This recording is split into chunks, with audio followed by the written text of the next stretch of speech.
Hi hello ನಮಸ್ಕಾರ welcome back to Bhoomika Manohar YouTube channel. ನಾನು ಪ್ರೀತಿಯ ಭೂಮಿ ಮಾತಾಡ್ತಾ ಇದ್ದೀನಿ. ಐ ಹೋಪ್ ನೀವೆಲ್ಲರೂ ಚೆನ್ನಾಗಿದ್ದೀರಾ ಅಂತ ಅನ್ಕೊಳ್ತಾ ಈ ಒಂದು ವಿಡಿಯೋನ ಸ್ಟಾರ್ಟ್ ಮಾಡ್ತಾ ಇದ್ದೀನಿ. ಇವತ್ತಿನ ವಿಡಿಯೋ ಏನಪ್ಪಾ ಅಂದ್ರೆ ನಮ್ಮ ಪಾಪುಗೆ ವ್ಯಾಕ್ಸಿನ್ ಹಾಕ್ಸಕ್ ಹೋಗ್ತಾ ಇದೀವಿ. ಸೊ ಎಲ್ಲಿ ವ್ಯಾಕ್ಸಿನ್ ಹಾಕ್ಸ್ತಾ ಇದೀವಿ, ಯಾವ ವ್ಯಾಕ್ಸಿನ್, ಮತ್ತೆ ಡಾಕ್ಟರ್ ಹತ್ರ ಏನೇನ್ ಕ್ವೆಶನ್ಸ್ ಇದೆ, ಡಾಕ್ಟರ್ ಏನೇನ್ ಹೇಳ್ತಾರೆ, ಸಾಲಿಡ್ ಸ್ಟಾರ್ಟ್ ಮಾಡೋದ್ರ ಬಗ್ಗೆ ಅದೆಲ್ಲ ವಿಡಿಯೋ ಅಲ್ಲಿ ತಿಳ್ಕೊಳ್ಳೋಣ ಬನ್ನಿ. ಸೊ ಕ್ವಿಕ್ ಆಗಿ ಹಾಸ್ಪಿಟಲ್ಗೆ ಹೋಗೋಣ. ನಾವು ಮುಂಚೆಯಿಂದನೂ ಕ್ಲೌಡ್9 ಅಲ್ಲೇ ವ್ಯಾಕ್ಸಿನ್ ಹಾಕ್ಸ್ತಾ ಇದ್ದಿದ್ದು. ಸೊ ಈ ಸರ್ತಿನೂ ಅಲ್ಲೇ ಹಾಕ್ಸೋಣ ಅಂತ ಹೇಳಿ ಕ್ಲೌಡ್9 ಹೋಗಿದ್ದೀವಿ ವ್ಯಾಕ್ಸಿನ್ ಹಾಕ್ಸಕ್ಕೆ ಅಂತ ಹೇಳಿ. ಈ ಸರ್ತಿ ನಾವು ವೀಕ್ ಡೇ ಹೋಗಿದ್ದೀವಿ. ನಾವು ಮೋಸ್ಟ್ಲಿ ವೀಕೆಂಡ್ಸ್ ಹೋಗ್ತಾ ಇದ್ವಿ. ಅವಾಗಂತೂ ಸಿಕ್ಕಾಪಟ್ಟೆ ಕ್ರೌಡ್ ಇರೋದು. ಇದು ಫಸ್ಟ್ ಟೈಮ್ ನಾವು ವೀಕ್ ಡೇ ಹೋಗಿರೋದ್ರಿಂದ ನಮಗೆ ಫುಲ್ ಖುಷಿ ಆಗೋಯ್ತು. ವಾವ್, ಇಷ್ಟೊಂದು ಕಮ್ಮಿ ಕ್ರೌಡ್ ಅಂತ ಹೇಳಿ. ಇದು ಒಂದು 7th ಮಂತ್ ವ್ಯಾಕ್ಸಿನ್ ಆಗಿತ್ತು. ಲಾಸ್ಟ್ ಮಂತ್ 6 ಮಂತ್ಸ್ ಕಂಪ್ಲೀಟ್ ಆದಾಗ ಒಂದು ವ್ಯಾಕ್ಸಿನ್ ಹಾಕ್ಸ್ದಾಗ ಬಂದು ಡಾಕ್ಟರ್ ಸಾಲಿಡ್ ಸ್ಟಾರ್ಟ್ ಮಾಡಿ ಅಂತ ಹೇಳಿದ್ರು. ಸಾಲಿಡ್ಸ್ ಬಂದು ಫ್ರೂಟ್ ಪ್ಯೂರಿ, ವೆಜಿಟಬಲ್ ಪ್ಯೂರಿ ಈ ತರ ಎಲ್ಲ ಸ್ಟಾರ್ಟ್ ಮಾಡಿ ಅಂತ ಹೇಳಿದ್ರು. ಸೊ ಈ ಸರ್ತಿ ಏನ್ ಹೇಳ್ತಾರೆ ಡಾಕ್ಟರ್ ಹತ್ರ ತಿಳ್ಕೊಳ್ಳೋಣ ಅಂತ ಹೇಳಿ ಅಪಾಯಿಂಟ್ಮೆಂಟ್ ತಗೊಂಡು ಹೋಗಿದ್ವಿ. ಹೋಗಿದ ತಕ್ಷಣನೇ ರೆಗ್ಯುಲರ್ ಆಗಿ ವೆಯ್ಟು, ಹೈಟ್ ಅದೆಲ್ಲ ಚೆಕ್ ಮಾಡ್ತಾರಲ್ವಾ, ಅದೆಲ್ಲ ಚೆಕ್ ಮಾಡಿ ಡಾಕ್ಟರ್ ಹತ್ರ ಕನ್ಸಲ್ಟ್ ಮಾಡೋಣ ಅಂತ ಹೇಳಿ ವೆಯ್ಟ್ ಮಾಡ್ತಾ ಇದ್ವಿ. ಹಾರ್ಡ್ಲಿ 2-3 ಮಿನಿಟ್ಸ್ ಅಷ್ಟೇ ನಾವು ವೆಯ್ಟ್ ಮಾಡಿದ್ವಿ ಸರ್ತಿ. ಹೋಗಿದ ತಕ್ಷಣನೇ ಡಾಕ್ಟರ್ ಬಂದು ಚೆಕ್ ಮಾಡಿ ವ್ಯಾಕ್ಸಿನ್ ಸಹ ಕೊಟ್ಟರು. ವ್ಯಾಕ್ಸಿನ್ ಕೊಟ್ಟಾಗ್ಲೂ ಅಷ್ಟೇ ಮಗು ಏನು ಅಷ್ಟು ಅಳ್ಳಿಲ್ಲ. ನಾನು ಕ್ಲಿಪ್ಪಿಂಗ್ಸ್ ಹಾಕಿರ್ತೀನಿ ನೋಡಿ. ಡಾಕ್ಟರ್ ಎಲ್ಲ ಚೆಕ್ ಮಾಡಿ ವ್ಯಾಕ್ಸಿನ್ ಹಾಕಿದ್ರು.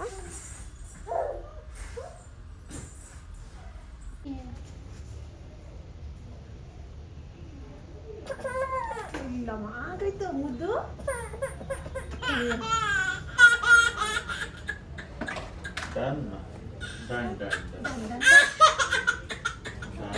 ವ್ಯಾಕ್ಸಿನ್ ಹಾಕ್ಸಿದ್ದು 2 ಮಿನಿಟ್ಸ್ಗೆ ಮಗು ನಾರ್ಮಲ್ ಆಗ್ಬಿಟ್ಟ. ಅಲ್ಲಿ ನರ್ಸ್ ಎಲ್ಲ ಇರ್ತಾರಲ್ವಾ, ಅವರು ಎಲ್ಲರೂ ಎಂಟರ್ಟೈನ್ ಮಾಡಕ್ ಸ್ಟಾರ್ಟ್ ಮಾಡಿದ್ರು. ಮತ್ತೆ ಅವ್ರ ಹತ್ರ ಮಾತಾಡ್ಕೊಂಡು ಅವ್ರಿಗೆ ಹ್ಯಾಂಡ್ ಶೇಕ್ ಮಾಡಿ, ಅವ್ರ ಹತ್ರ ಹೈಫೈ ಮಾಡಿ, ಹೀಗೆ ಅವ್ರ ಹತ್ರ ಮಾತಾಡ್ಸಿ ನಗಾಡ್ಸ್ಕೊಂಡು ಈಚೆ ಬರೋ ಅಷ್ಟರಲ್ಲಿ ಚೆನ್ನಾಗಿ ನಾರ್ಮಲ್ ಆಗಿ ಎಲ್ಲಾರನ್ನೂ ನೋಡ್ಕೊಂಡು ಎಂಜಾಯ್ ಮಾಡ್ತಾ ಇದ್ದೆ. ಸೊ ನಾನು ಮನೆಗೆ ಬಂದು ಈ ಒಂದು ವಿಡಿಯೋನ ಕಂಟಿನ್ಯೂ ಮಾಡ್ತಾ ಇದ್ದೀನಿ. ಯಾಕಂದ್ರೆ ಅಲ್ಲಿ ಹಾಸ್ಪಿಟಲ್ ಅಲ್ಲಿ ತುಂಬಾ ಜನ ಇದ್ದಿದ್ರಿಂದ ಅಲ್ಲಿ ವಿಡಿಯೋ ಮಾಡಕ್ ಆಗಿಲ್ಲ. ಏನೇನು ಹೇಳಿದ್ರು ಡಾಕ್ಟರ್ ಅಂತಂದ್ರೆ, ಇದು ಒಂದು ಮಗುದು 7th ಮಂತ್ ವ್ಯಾಕ್ಸಿನ್ ಆಗಿತ್ತು. 7th ಮಂತ್ ಕಂಪ್ಲೀಟ್ ಆದಾಗ ಒಂದು ವ್ಯಾಕ್ಸಿನ್ ಹಾಕ್ಸ್ತಾರೆ. So this is the one. ನಾವು ಲಾಸ್ಟ್ ಮಂತ್ 6 ಮಂತ್ಸ್ ಕಂಪ್ಲೀಟ್ ಆದಾಗ ಒಂದು ವ್ಯಾಕ್ಸಿನ್ ಹಾಕ್ಸಿದ್ವಿ. ಅವಾಗ ಏನ್ ಹೇಳಿದ್ರು ಅಂದ್ರೆ ಡಾಕ್ಟರ್, ಇನ್ಮೇಲೆ ಸಾಲಿಡ್ ಸ್ಟಾರ್ಟ್ ಮಾಡ್ಬೋದು. Like fruit puree, vegetable puree, curd, paneer ಈ ತರ ಎಲ್ಲ ಸ್ವಲ್ಪ ನ್ಯಾಚುರಲ್ ಆಗಿ ಅವೈಲಬಲ್ ಇರೋ ಫುಡ್ಸ್ ಎಲ್ಲ ಕೊಡಿ ಅಂತ ಹೇಳಿದ್ರು. ಇವಾಗ 7 ಮಂತ್ ಕಂಪ್ಲೀಟ್ ಆಗಿರೋದ್ರಿಂದ ಇನ್ಮೇಲೆ ಏನೇನ್ ಕೊಡ್ಬೋದು ಅಂತ ಕೇಳಿದಕ್ಕೆ ಡಾಕ್ಟರ್ ಬಂದು ರಾಗಿ ಸರಿ, ರೈಸು, ಮೂಂಗ್ ದಾಲು, ಕಿಚಡಿ ಮಾಡಿ, ಉಪ್ಮಾ ಮಾಡಿ, ಇಡ್ಲಿ ಈ ತರ ಸಾಫ್ಟ್ ಆಗಿರೋ ಫುಡ್ಸ್ ಇಂಟ್ರೊಡ್ಯೂಸ್ ಮಾಡಿ, mostly make it into smashed or puree type, so that ಅವ್ರಿಗೆ ಈಸಿಯಾಗಿ ಸ್ವಾಲೋ ಮಾಡಕ್ಕೆ ಗೊತ್ತಾಗುತ್ತೆ. ಅವ್ರು ಸ್ವಾಲೋಯಿಂಗ್ ಕಲಿತಾರೆ ಇನ್ಮೇಲೆ. ಮೆತ್ತಗೆ ಈ ತರ ಸ್ಟಾರ್ಟ್ ಮಾಡಿ ಅಂತ ಹೇಳಿದ್ರು. ಸೊ ಓಕೆ ಫೈನ್ ಅಂತಂದೆ. ಆಮೇಲೆ ನನಗೆ ಇನ್ನೊಂದು ಡೌಟ್ ಇತ್ತು, ಎಷ್ಟು ಮೀಲ್ಸ್ ಕೊಡ್ಬೋದು ಮಗುಗೆ, ಯಾಕಂದ್ರೆ ಇಷ್ಟು ದಿವಸ ನನಗೆ 1 ಮೀಲ್ಸ್ ಕೊಡಕ್ಕೆ ಹೇಳಿದ್ರು.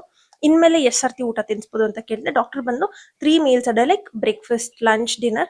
ನಾವ್ ಹೇಗ್ 3 ಸರ್ತಿ ಊಟ ಮಾಡ್ತೀವಿ ಅದೇ ತರ ಮಗುಗೂ ಅಷ್ಟೇನೆ ಒಂದ್ ದಿವಸದಲ್ಲಿ 3 ಸರ್ತಿ ಊಟ ಮಾಡಿಸಿ. ಆಮೇಲೆ ಇನ್ನೊಂದು ಏನ್ ಹೇಳಿದ್ರು ಅಂದ್ರೆ ಡಾಕ್ಟರ್, ಎವ್ರಿ ಡೇ ಒಂದು ರೂಟೀನ್ ತರ ಫಾಲೋ ಮಾಡ್ಕೊಳ್ಳಿ. ಲೈಕ್ ಬ್ರೇಕ್ಫಾಸ್ಟ್ 8 o'clock ಅಂದ್ರೆ ಪ್ರತಿ ದಿವಸ 8 o'clock ತಿನ್ಸಿ. ಲಂಚ್ 1 o'clock ಅಂದ್ರೆ ಪ್ರತಿ ದಿವಸ ಲಂಚ್ 1 o'clock ತಿನ್ಸಿ.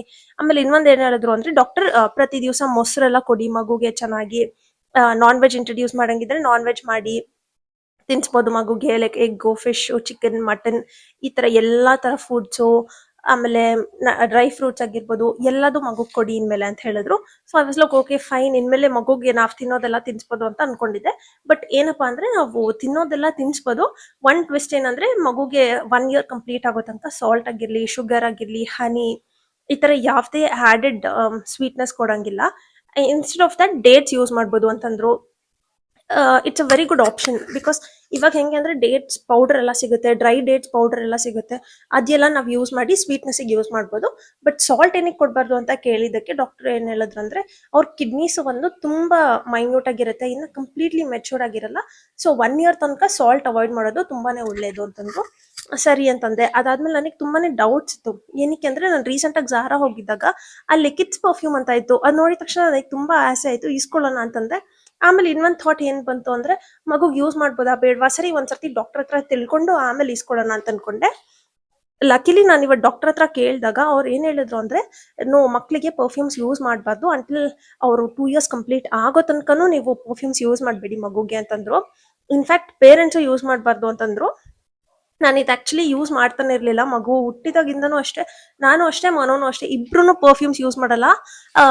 ಪ್ರಾಬಬ್ಲಿ ಅವರು ಲೈಕ್ ನ್ಯೂ ಬಾರ್ನ್ ಮಗು ಹುಟ್ಟಿದ ತಕ್ಷಣ ಡೆಲಿವರಿ ಆಗಿ ಡಿಸ್ಚಾರ್ಜ್ ಆಗಕ್ ಮುಂಚೆ ಡಾಕ್ಟರ್ ಬಂದು ಕನ್ಸಲ್ಟ್ ಮಾಡಿ ಎಲ್ಲ ಡೀಟೇಲ್ಸ್ ಕೊಡ್ತಾರಲ್ವಾ, ಅವಾಗ ಹೇಳಿದ್ರು ಅನ್ಸುತ್ತೆ. ನನಗೆ ಜ್ಞಾಪಕನೇ ಇರಲಿಲ್ಲ, ಮರ್ತೋಗ್ಬಿಟ್ಟಿದ್ದೆ. ಬಟ್ ದೆನ್ ನನ್ಗೆ ಹೆಂಗಾಗಿದೆ ಅಂದ್ರೆ, ಮಗು ಹುಟ್ಟಿದಾಗಿಂದನೂ ಪರ್ಫ್ಯೂಮ್ ಆಗಿರ್ಬೋದು, ಹೇರ್ ಕಲರು ಈ ತರ ಸರ್ಟೆನ್ ಥಿಂಗ್ಸ್ ಹೇಳಿದ್ರು. ಇದೆಲ್ಲ ಮಾಡಬಾರ್ದು ಅಂತ ಹೇಳಿ. ಬಟ್ ಇವಾಗ ಏನ್ ಹೇಳಿದ್ರು ಅಂದ್ರೆ ಡಾಕ್ಟರ್ ಬಂದು ಹೇರ್ ಕಲರ್ ಮಾಡಿಸ್ಬೋದು, ಬಟ್ ವಿತೌಟ್ ಬ್ಲೀಚ್ ಈ ತರ ಒಂದು ಆಪ್ಷನ್ ಇರುತ್ತೆ, ಆ ತರ ಟ್ರೈ ಮಾಡಿ ಅಂತ ಹೇಳಿದ್ರು. ಸೊ ಎವ್ರಿ ಮಂತ್ ನಾವು ಹಾಸ್ಪಿಟಲ್ ವಿಸಿಟ್ ಹೋದಾಗ್ಲೂ ಈ ತರ ಪ್ರತಿಯೊಂದು ಡೀಟೇಲ್ಸ್ ಆಗಿ ಹೇಳ್ತಾರೆ. So I feel so happy. ಯಾಕಂದ್ರೆ ಮಗು ಹೇಗ್ ಡೆವಲಪ್ ಆಗ್ತಾ ಇದೆ, ಅವ್ರ ವೆಯ್ಟ್ ನಾರ್ಮಲ್ ಆಗಿದ್ಯಾ, ಅವ್ರ ಮೈಲ್ ಸ್ಟೋನ್ಸ್ ಕರೆಕ್ಟ್ ಆಗಿ ರೀಚ್ ಆಗ್ತಾ ಇದ್ದಾರಾ ಏನು ಅಂತ ಹೇಳಿ ನಮಗೆ ಕರೆಕ್ಟ್ ಆಗಿ ಗೊತ್ತಾಗಲ್ಲ. ಮುಂಚೆ ಏನ್ ಮಾಡ್ತಾ ಇದ್ದೆ ಅಂದ್ರೆ ನಾನು ಇನ್ಸ್ಟಾಗ್ರಾಮ್ ಅಲ್ಲಿ ನೋಡೋದು, ಯೂಟ್ಯೂಬ್ ಅಲ್ಲಿ ನೋಡೋದು ಈ ತರ ಮಾಡ್ತಾ ಇದ್ದೆ. ಬಟ್ ನನಗೆ ಹೆಂಗೆ ಅಂದ್ರೆ ಡಾಕ್ಟರ್ ಬಂದು ಏನ್ ಹೇಳಿದ್ರು ಅಂದ್ರೆ, ಪ್ಲೀಸ್ ಯಾವುದೇ ಸೋಷಿಯಲ್ ಮೀಡಿಯಾ ವೆಬ್ಸೈಟ್ಸ್ ಅಲ್ಲಾಗ್ಲಿ ಯಾರನ್ನೇ ಆಗ್ಲಿ ನೀವು ಕೇಳಿ ತಿಳ್ಕೊಳಕ್ ಹೋಗ್ಬಿಡಿ. ಬಿಕಾಸ್ ಪ್ರತಿಯೊಬ್ಬರದ್ದು ಅವ್ರದ್ದೇ ಆದಂತ ಒಪಿನಿಯನ್ ಇರುತ್ತೆ. ನಿಮ್ ಮಗು ಹೇಗೆ ಅಂತ ನಿಮಗ್ ಗೊತ್ತಿರ್ಬೇಕು ಅಷ್ಟೇನೆ. ನಿಮಗೆ ಏನೇ ಡೌಟ್ಸ್ ಇದ್ರು ಅಥವಾ ಏನೇ ಕ್ವೆಶನ್ಸ್ ಇದ್ರು ಡೈರೆಕ್ಟ್ ಆಗಿ ಡಾಕ್ಟರ್ ಕಾಲ್ ಮಾಡಿ ಇಲ್ಲ ಮೆಸೇಜ್ ಮಾಡಿ ತಿಳ್ಕೊಳ್ಳಿ ಅಂತ ಹೇಳಿದ್ರು. ಇದು ನನಗೆ ಇವಾಗಲ್ಲ, ಆಕ್ಚುಲಿ ನಾನು ಪ್ರೆಗ್ನೆಂಟ್ ಆದಾಗಿಂದನೂ ಅದೇ ಹೇಳ್ತಾ ಇದ್ರು. ಸೊ ಅದನ್ನೇ ಫಾಲೋ ಮಾಡ್ತಾ ಇದ್ದೀನಿ. ಅವ್ರು ಅವತ್ತು ಹೇಳ್ದಾಗ್ಲಿಂದನೂ ಅಷ್ಟೇನೆ.